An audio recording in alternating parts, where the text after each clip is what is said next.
ছাগল চড়াতে, কাউবয়।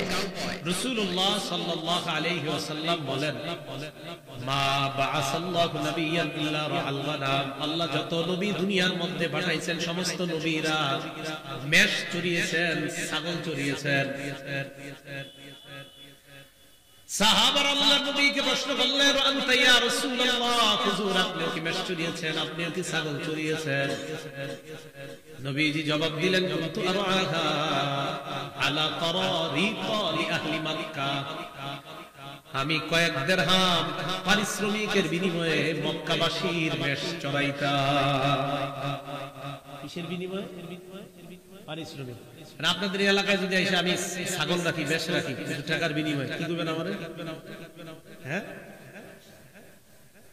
নবী কি বললেন?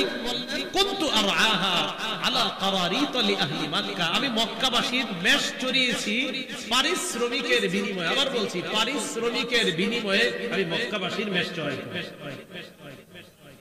তাহলে হালাল কোন পেশা ছোট না। বলেন, হালাল কোন পেশাই কিনা ছোট না। সহিহ বুখারীর বর্ণনা 2072 নম্বর হাদিসের বর্ণনা। قال رسول الله صلى الله عليه وسلم, নবীজি সাল্লাল্লাহু আলাইহি ওয়াসাল্লামের বর্ণনা, মা আকালা আহাদুন তাআমান ক্বাত্তু খায়রাম মিন আইয়াকুলা মিন আমালি ইয়াদি। নবীজি বলেন, যে ব্যক্তি নিজের হাতে উপার্জিত হালাল খাদ্যের চাইতে এত দামি খাদ্য সে কখনো খায় না। নিজের হাতের উপার্জিত হালাল খাদ্য আল্লাহ নবী দুনিয়ার সবচেয়ে শ্রেষ্ঠ খাদ্য বলে ঘোষণা করলেন। وإن نبي الله داود عليه الصلاة والسلام كان يأكل من عمل يده। দাউদ আলাইহিস সালাতু ওয়াস সালাম নিজের হাতের কামাই করা উপার্জিত ওই অর্থ দিয়ে হালাল খাদ্য সংগ্রহ করে উনি ওনার জীবিকা নির্বাহ করতেন। দাউদ আলাইহিস সালাতু ওয়াস সালাম আল্লাহর একজন নবী। উনি নিজের হাতে কামাই করতেন, কামাই করে ওই উপার্জিত অর্থ দিয়ে উনি ওনার জীবিকা নির্বাহ করতেন।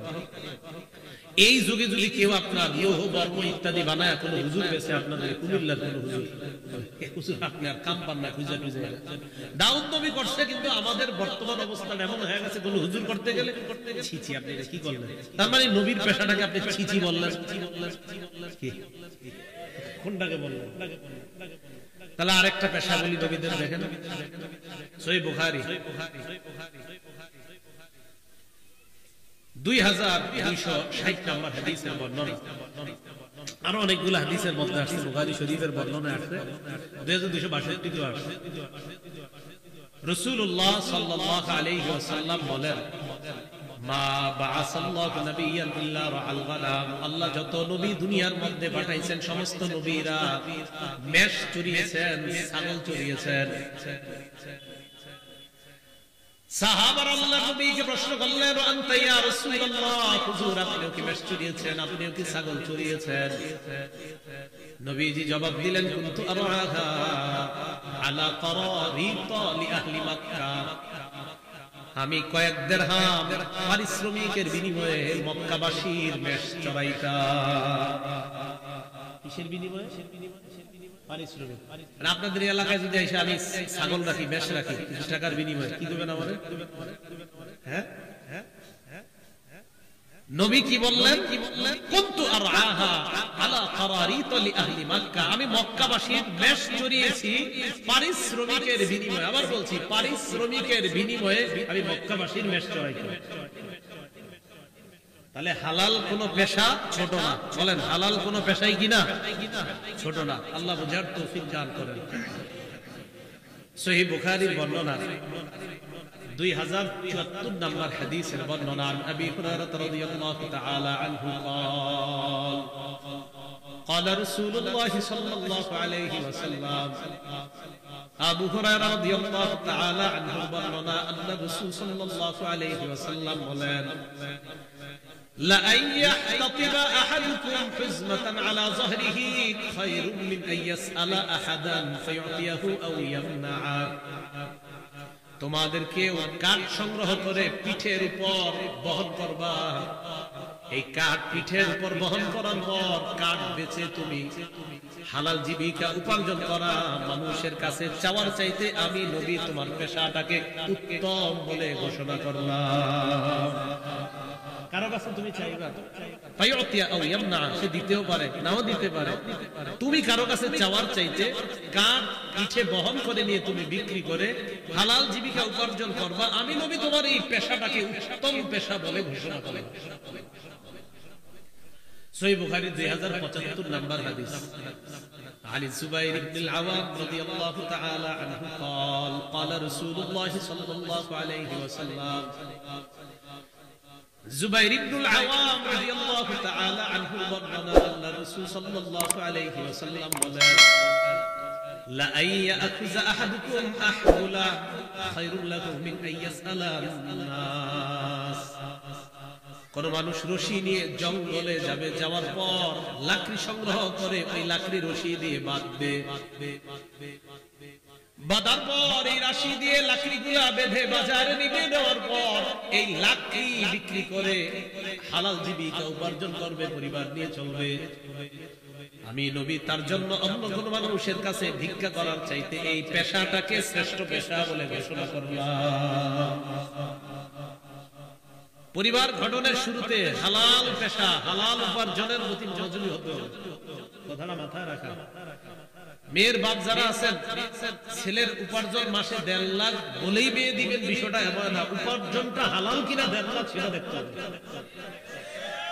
উপার্জনটা হালাল কিনা 1.5 লাখ হলে হলো না, উপার্জন হালাল কিনা এটা দেখতে হবে। রাসূলুল্লাহ সাল্লাল্লাহু আলাইহি সাল্লামের একজন সাহাবী নাম আমর ইবনুল আস রাদিয়াল্লাহু তাআলা, সুন্দর একটা হাদিস দেখেন উনি কি বলেন। ইমাম বুখারী রাহমাতুল্লাহ আলাইহির একটা কিতাব আছে নাম আল আদাবুল মুফরাদ, এই কিতাবের 299 নাম্বার হাদিস। আমর ইবনুল আস রাদিয়াল্লাহু তাআলা আনহু তিনি বলেন, বাসাইলাইয়া নবী সাল্লাল্লাহু আলাইহি ওয়াসাল্লাম, নবীজি আমার কাছে লোক পাঠিয়েছেন, আমাকে ডেকে পাঠাইলেন আমি যেন আল্লাহর নবীর কাছে যাই। আমারানি আন আখযা আলাইয়া সিলাহি ওয়া সিয়াবি, আমি যেন পোশাক পরে অস্ত্রে শস্ত্রে সুসজ্জিত হয়ে আল্লাহর নবীর কাছে যাই। আমি আমার যুদ্ধের পোশাক পরলাম, অস্ত্রে শস্ত্রে সুসজ্জিত হয়ে আমি আল্লাহর রাসূলের কাছে গেলাম। আমি এমন অবস্থায় গেলাম, যাওয়ার পর দেখি ফাতাইতুহু ওয়া হুয়া ইয়াতাওয়াদ্দা, আল্লাহর নবী ওযু করতেছেন। নবীজির সামনে গেলাম, ফাসাআদা ইলাইয়াল বাসার, আমার দিকে গভীরভাবে তাকাইলেন, খুব ভালো করে আমারে দেখলেন। সুম্মা তাতা, এরপর মাথাটা নিচে নিলেন, আমাকে বললেন, ইয়া আম ইন্নী উরিদু আন আবআসাকা আলা জাইশ ফায়ুগনিকাল্লাহ, আমার আমি তোমাকে এমন একটা সেনাবাহিনীর প্রধান করে পাঠাইতে চাই, যে সেনাবাহিনীর প্রধান হয়ে যাওয়ার পর আমার আশা আল্লাহ তোমাকে প্রচুর গনিমতের মালিক বানায়া দিবেন। পরে নবীজি কি করে দেখেন, ইন্নী আরগাবু লাকা মিনাল মালি সালিহাত, আমি চাই তোমার যেন কিছু হালাল সম্পদ, ভালো সম্পদ তোমার হয়ে যাক, এটা আমি চাই। আপনার উস্তাদের থেকে এই দোয়া কামনা করেন, যে আপনার উস্তাদ আপনার জন্য এই দোয়া করে যে আমি দোয়া করি তোমার জন্য কিছু হালাল সম্পদ হয়। নবীজি তার সাহাবীকে বলতেছেন, আমি আশা করি তোমার জন্য কিছু হালাল সম্পদ হয়। সাহাবীর জবাব শুনেন, সাহাবী আমর ইবনুল আস রাদিয়াল্লাহু তাআলা আনহু বললেন, মা আসলামতু রাগবাতান ফিল মাল, ইয়া রাসূলুল্লাহ, আমি সম্পদের লোভে মুসলমান হই নাই। ইন্নামা আসলামতু রাগবাতান ফিল ইসলাম ফাআকুনু মা রাসূলিল্লাহি সাল্লাল্লাহু আলাইহি ওয়াসাল্লাম, আমি দুইটা কারণে মুসলমান হয়েছি। এক নাম্বার, ইসলামের আকর্ষণে আমি মুসলমান হয়েছি। 2 নাম্বার, আমি মুসলমান হওয়ার পর আল্লাহ রাসূলের সাথে থাকতে পারবো, এই আশায় আমি মুসলমান হইলাম। নবীজি এর পর যে জবাবটা দিলেন, আল্লাহ নবী বললেন, নি'মাল মালুস সালিহু লিল মারইস সালিহ, যে আরবিটা বললাম এটার বাংলা আমার সাথে বলেন, বলেন ভালো মানুষের জন্য ভালো সম্পদ কতই না উত্তম। নবীজি বললেন ভালো মানুষের জন্য ভালো সম্পদ, হালাল সম্পদ কতই না উত্তম। তোমার কিছু হালাল সম্পদ হওয়াটা এটা কতই না উত্তম। আমি নবী চাই তুমি একটা ভালো মানুষ, তোমার সম্পদটাও যেন ভালো হয়, এটাই আমি আল্লাহর কাছে কামনা করি। তাহলে কি পাইলাম? শেষের দিকে একটা সুন্দর শব্দ শিখলাম, সুন্দর একটা বাক্য শিখলাম, ভালো মানুষের ভালো সম্পদ এটা কতই না উত্তম। আল্লাহ আমাদের সকল পারিবারিক জীবনে যেন হালাল বিষয়টার মধ্যে 100% সতর্ক অবলম্বন করতে পারি আমরা, আল্লাহ তৌফিক দান করেন। হারাম সামান্যতম যেন আমার উপার্জন থেকে ঢুকে না যায়, এই ব্যাপারে সচেষ্ট। রাসূল সাল্লাল্লাহু আলাইহি সাল্লাম আল্লাহর কাছে দোয়া করতেন। তিরমিজি শরীফের 2361 নম্বর হাদিসের বর্ণনা, قال رسول الله صلى الله عليه وسلم, নবীজি আল্লাহর কাছে দোয়া করতেন, আল্লাহুম্মা ইজআল রিজকা আলি মুহাম্মাদিন কুতা, আল্লাহ মুহাম্মদ সাল্লাল্লাহু আলাইহি ওয়াসাল্লামের জীবন ধারণের উপযোগী এমন হালাল খাদ্য আপনি ব্যবস্থা করে দেন।